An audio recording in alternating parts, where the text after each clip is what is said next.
Close your eyes for a moment and think about this truth.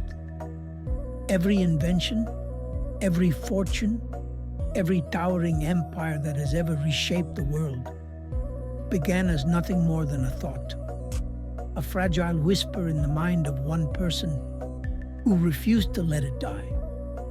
Thomas Edison stared into the dark and imagined light.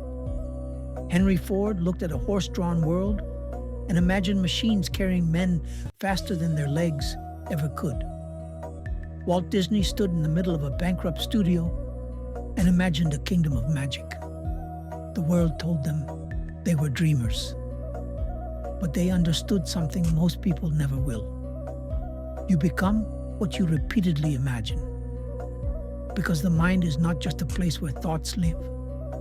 It is a workshop, a forge, a sacred laboratory where invisible ideas are hammered into visible reality.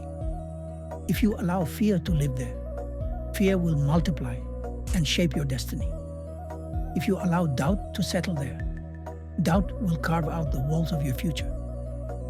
But if you plant faith, if you cultivate vision, if you relentlessly feed your imagination with possibility, then nothing in this world can stop the life you are destined to build.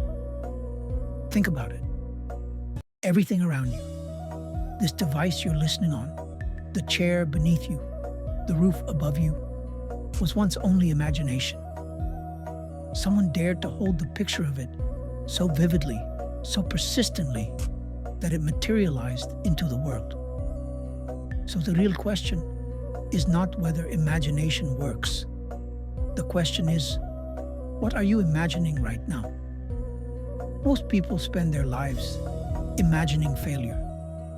They rehearse the worst-case scenario in their minds until it becomes a self-fulfilling prophecy. They picture rejection before they even try, poverty before they ever start, and defeat before they take their first step. And then they wonder why their lives look exactly like the nightmares they've been replaying. But a rare few, those who rise, those who lead, those who build fortunes and legacies, they discipline their imagination.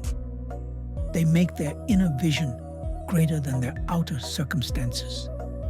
When the world tells them no, they close their eyes and see yes. When the bank account shows empty, they imagine abundance. When the critics laugh, they imagine applause. And because they see it first, they eventually live it. Napoleon Hill once wrote, "What the mind can conceive and believe, it can achieve." Those words are not a slogan, they are a law. Just like gravity, it doesn't matter if you believe it or not, it's always at work.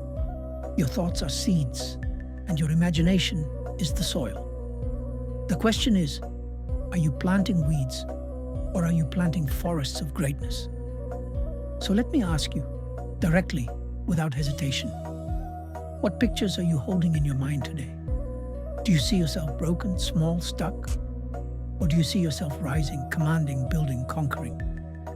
Because your life will always bend toward the image you repeat the most. This is not about fantasy. This is not about wishful thinking. This is about discipline of mind. The successful man and the unsuccessful man are separated by one thing: the image they hold of themselves when no one is watching. Andrew Carnegie imagined steel empires while working as a poor messenger boy. Abraham Lincoln imagined a united nation when the country was tearing itself apart. And you? What will you imagine when the world says it cannot be done? The power has always been inside you. The mind is the greatest piece of machinery ever designed, and yet most people use it against themselves. They allow it to become a prison when it was meant to be a passport. They imagine chains when they could imagine wings. They see limits when they could see eternity. So hear me clearly. Guard your imagination like a fortress. Feed it only with images of who you want to become. See yourself disciplined. See yourself wealthy. See yourself resilient, unshakable, unbreakable. Hold that image so fiercely, so relentlessly, that reality has no choice but to obey. Because imagination is not play, it is prophecy, and you are the prophet of your own future.